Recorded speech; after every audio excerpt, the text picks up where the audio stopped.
একজন বলছে আসসালামু আলাইকুম, ওয়া আলাইকুম আসসালাম, আর হাতে হাত দিয়েছে দিয়ে বলছে মিনহা খালাকনাকুম ওয়া ফিহা নুঈদুকুম। হাতে হাতে মিনহা খালাকনাকুম, তাই বলছি দোষ আছে তার মরি আগে তার মাটি দিয়ে বলি তাহলে খোকা সব ভুল হয়ে গেছে।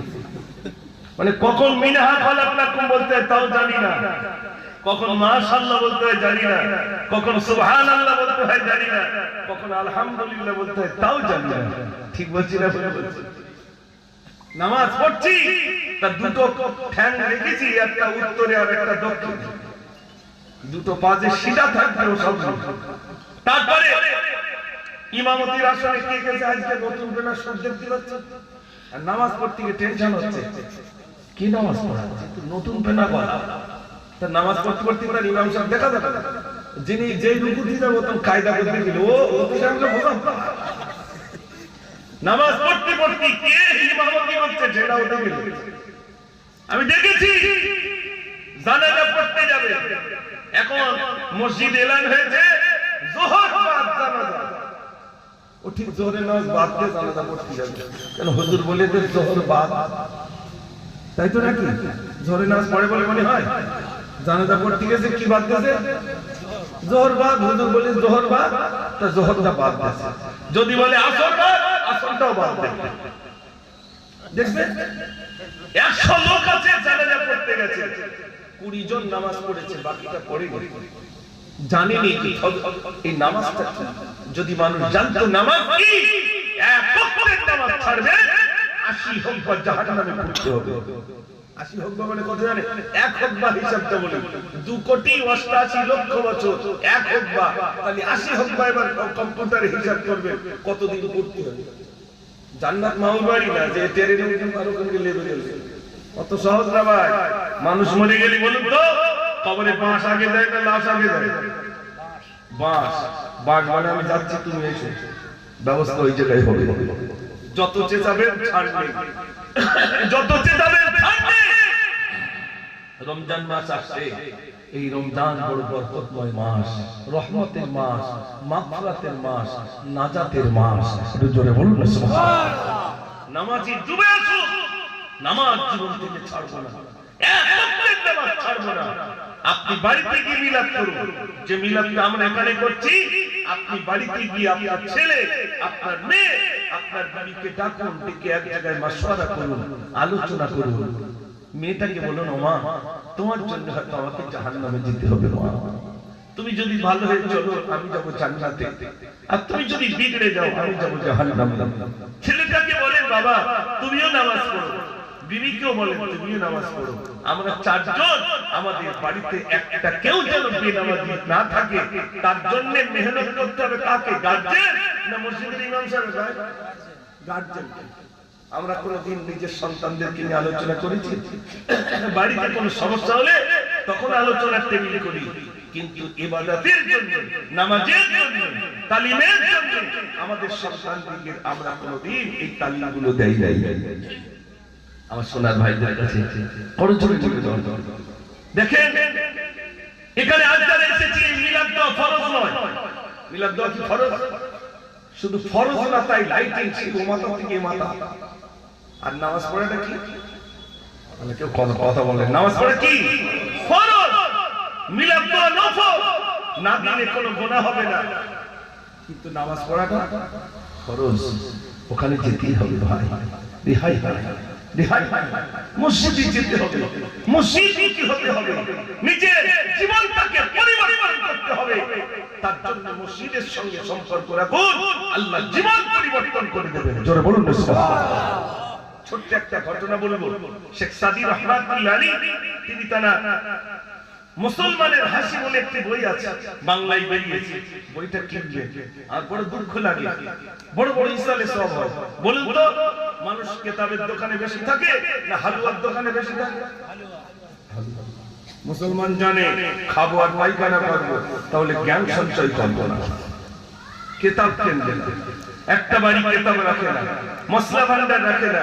আপনি মোবাইলে দেখুন বুখারী শরীফ আছে, নাসাই শরীফ আছে, তিরমিজি আছে, আবু দাউদ শরীফ আছে, কোরআন শরীফ আছে, কোনটা নাই?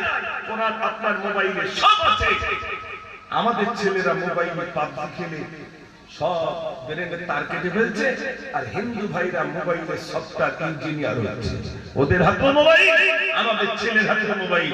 আমাদের ছেলেরা পাবজি খেলছে আর তারা ইঞ্জিনিয়ার সফটওয়্যার হচ্ছে।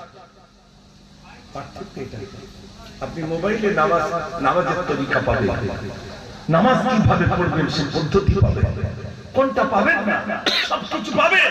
ওই টাইমে আপনি হুজুরের কাছে বলুন, হুজুর আমি যেটা দেখছি এটা সঠিক কিনা, এটা আমাদের ইমামে আযম আবু হানিফা রাহমাতুল্লাহ আলাইহির মাসলাক কিনা। কেননা ওখানে অনেক কিছু আছে, তার ভিতরে আমাকে নির্ণয় করে নিতে হবে এটা আমাদের ইমামে আযম আবু হানিফা রাহমাতুল্লাহ আলাইহির মাসলাক কিনা, সেটা আপনাকে জানতে হবে। তার জন্য উপযুক্ত ইমাম আছে, তার কাছে যান, শিখুন। 2008-এ আল্লাহ পাক হাসপাকে নিয়ে গেলে 2010-এও গেলাম। আমার জীবনের এই দুবারে যাওয়ার অভিজ্ঞতার কথা বলছি, বড় দুঃখের কথা বলছি। মানুষ মিলাদ শুনে শুনে মুখস্থ হয়ে গেছে, কিন্তু কোরআন শরীফ জানে না। এমন মানুষ আছে না? না, জোরে বলে। নামাজ পড়বে কি দিয়ে? কোরআন দিয়ে। তো দুটো তিনটে সূরা মুখস্থ রেখে দেয়, ওই ইমরা দেয় না, কুল সূরাটা আর সূরা নাসটা, তা তিনটে এসে শুধু ঝামেলা করে, কোনটা আগে পড়ি কোনটা পিছনে পড়ি, তাও তাতে ভুল হয়। আর কম্পিউটারের মতো নামাজ, কুইক নামাজ পড়ে বেরিয়ে যাচ্ছে। নামাজের ভিতরে একাগ্রতা নেই, নামাজের ভিতরে কোন রকম একাগ্রতা তো নেই। আল্লাহর নবীর কাছে সাহাবারা জিজ্ঞাসা করলেন, ইয়া রাসূলুল্লাহ, পৃথিবীতে সবথেকে কোন ব্যক্তি বড় চোর? নবী বলেছেন, যে ব্যক্তি নামাজে ফাঁকি দেয় ওই ব্যক্তি হলো সবথেকে বড় চোর। যে ফাঁকি দেয় ও চোর, আর যে পড়ে না সেটা কি হবে ওর বুঝতে পারছে? আর আমাদের দিকে ওই দেখবেন শুধু করাটা তার পরে কুই, একটা হাফেজ সাহেব আর একটা জেনারেল দুজন যদি নামাজ পড়ে, কার নামাজ আগে হবে? হিসেব কি বলছে? ওই হাফেজ সাহেবটার আগে হওয়া উচিত, যেহেতু সে কোরআন পড়তে পারে ভালো। কিন্তু না, ওর লেট হয়, এর আগে হয়ে যায়। কি পড়ে আল্লাহই জানে। আমি তো দেখেছি মানুষের সব জানা হয়ে গেছে, দুটো জিনিস যা জানে না। একটা হলো ওই জানাজা পড়তে গেলে পিছন দিক দিয়ে বলে, ইমাম সাহেব নিয়তটা একটু জোর করে বলতে, ভেতরে যেগুলো আছে সব মুখস্থ, শুধু নিয়তটা আমি জানি না। আর ঈদের নামাজ পড়তে আসলে এরকম ঠিক জোর করে বলতে, ইমাম সাহেব নিয়তটা একটু আরবি আর বাংলায় বলে দাও। আর যদি না বলে দেয় চাকরি থাকবে বলে মনে হয়। ইমাম সাহেবও জানে আমি কিছু বলতে না পারি, আর অন্তত ওই নিয়তটা জানে একটু জোর করে বলে দিতে পারি। আল্লাহ। আচ্ছা ভাই, এবার আপনারা বলুন, আমি মুজফফর মারা গেছি, আপনারা এখান থেকে যাচ্ছেন চৈতল জানাজা পড়তে, নিয়তটা কোথায় করেছেন? বাড়ি না সেই চৈতল? চৈতল লেগে, তাই তো? তা কি করে হয়? আমি মুজফফর এখানে আসছি, নিয়ত বাড়ি করেছেন, এখানে এসে করেছেন বাড়ি করেছি যে আমি হামাদাওয়ায় যাচ্ছি, তাই তো? হামাদাওয়ায় যাবো বলে প্যান্ট পরেছি, জামা পরেছি, কোথায় যাবো বলে আপনাদের এইখানে আসবো বলে, তাহলে নিয়তটা কোথায় হচ্ছে? বাড়ি। বাড়ি তো নিয়ত হচ্ছে। আপনি নামাজ পড়তে যাচ্ছেন, তার নামাজ পড়তে যাওয়ার আগে নিয়ত কোথায় হচ্ছে? ও যখন ওযু করছেন, কি নামাজ পড়তে যাচ্ছে? আসরের। তা আসরের নামাজ পড়তে যাবেন, তার জন্য ওযু করছেন, তো মসজিদ মুখ হচ্ছেন, মানে নিয়তটা আপনার কাছে হচ্ছে। ওখানে গিয়ে এবার নামাইতে মুসল্লি আল্লাহ তাআলা সেখানে বলবেন, যদি বলেন আলহামদুলিল্লাহ, না বলতে পারেন আমি আসরের নামাজের 2 রাকাত ফরজ নামাজ, এই 4 রাকাত ফরজ নামাজ পড়িতেছি ইমামের পিছনে, আল্লাহু আকবার। এটা হলো মুস্তাহাব। জবান থেকে ইকরার করা, অন্তরের ভিতরে উদয় হয়ে গেছে, নিয়ত তো হয়ে গেছে, কিন্তু আমরা নিয়ত ওই জায়গায় জানি। আর জানাজার ভিতরে যেগুলো বলতে হয় ওগুলো মুখস্থ করার দরকার নেই, শুধু চুপ করে থাকবো। সেই স্কুলে শিখিয়েছিল যে নীরবতা পালন করো 1 মিনিট, তাই সেই 1 মিনিট 2 মিনিট আমরা সব চুপ করে দাঁড়িয়ে থাকি। যদি পিছনে সামনে হাত তোলে আমিও তুলবো, আর ও যদি চুপ করে থাকে আমিও চুপ করে থাকবো। ঠিক বলছি না ভুল বলছি? রাগ করবেন না, হয়তো এটা আমার শেষ হতে পারে, আবার না হলো আরেকবার হয়তো আসতে পারি। তবে আপনাদের কাছে আমি কথাগুলো বলে গেলাম, তাতে কি আমার কথা ব্যথা পেয়েছে? তাহলে প্রথম শর্ত, নিজের বাড়িতে সন্তানদেরকে তালিম দেন, তারা যেন নামাজমুখী হয়। তার জন্য মেহনত করতে হবে কাকে? নিজেকে। নিজে নামাজ পড়ুন, দেখবেন আপনার বাড়িতে যদি বিবি নামাজ পড়ে, আপনার ছোট্ট বাচ্চাটা বিবির পাশে বসে, বিবি যখন নামাজে যাবে, সেজদায় যাবে, বাচ্চাও সেজদায় যাবে না? যাবে না? যাবে। কেন? বাচ্চাটা মা নামাজ পড়ছে, বাচ্চাটাও সেজদায় যাচ্ছে। আর মা যদি শুধু মোবাইল খেলে এরকম করে, বাচ্চা কি করবে? বাচ্চাও ঠেলবে, কিচ্ছু করার নেই। বাচ্চাও ঠেলবে। মা নামাজি, বাচ্চা নামাজি, বাপ নামাজি, বাচ্চা